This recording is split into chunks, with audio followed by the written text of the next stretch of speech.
Words spoken with a smile masquerading as a jest cling to the very air she breathes and so infect and breed infest. They build upon past injuries and unintended harm. They seethe and writhe and creep and crawl till little else is left at all. Still, a hollow shell bereft of hope that grieving love in darkness gropes amid the thoughts to end it all and listens for the angel's call. This is one of my many poems and narratives written about that moment of resignation, that moment where death doesn't just make sense, it's the only thing that seems to make sense. It's times like these where stigma has convinced me that I was worthless, an aberration, an unwelcome and troublesome drain on other people's time and resources, especially none deserving perhaps of help because of my self-inflicted injuries. I've had 7 suicidal crises in my life, 7 moments of choice, and many, many hours of thoughtful longing and preparation to try and get there. My first suicidal crisis was at age 13, my last about 2 years ago. I've been self-harming since the age of 13 too.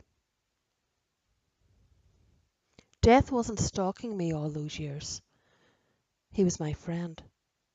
He offered acceptance and understanding and peace when such things seemed impossible to find in my life. He offered absolute escape from the pain and distress and the aching isolation. But wrapped up in all of this, he also gave me choice, and I chose to live. Choice is what has opened up my life and allowed me to discover and build on my resilience. It has helped me to figure out who I am and why I am.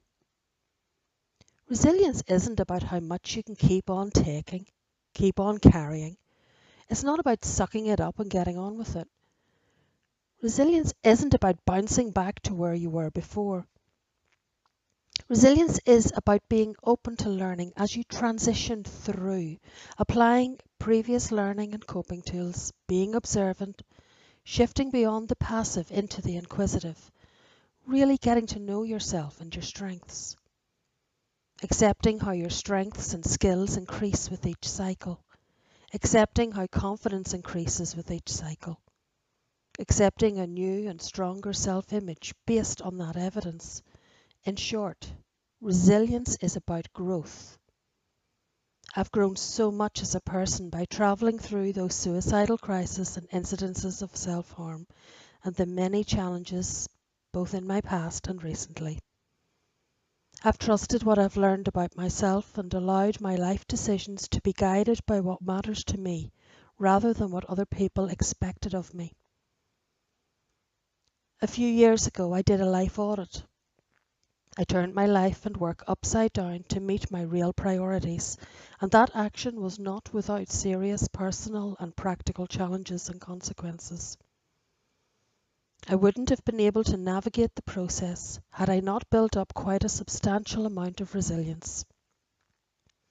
I'm now blessed to work in a job that I love and where I get to grow professionally and personally. I'm now blessed to be able to support others challenged by mental illness or suicidal crisis. Resilience takes work, and I'm still learning, I'm still growing. It takes work, but it's definitely worth it. Each and every cycle is worth it. Resilience isn't a panacea for all my mental health, practical or interpersonal challenges, but now that I believe and invest in it, it is the very essence of choice. My choices are not always correct or effective, but I believe now in my ability to choose, and that's important. That's powerful.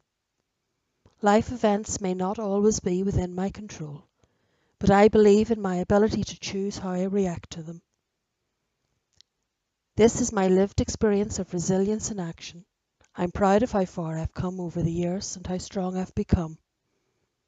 Anyone can do it.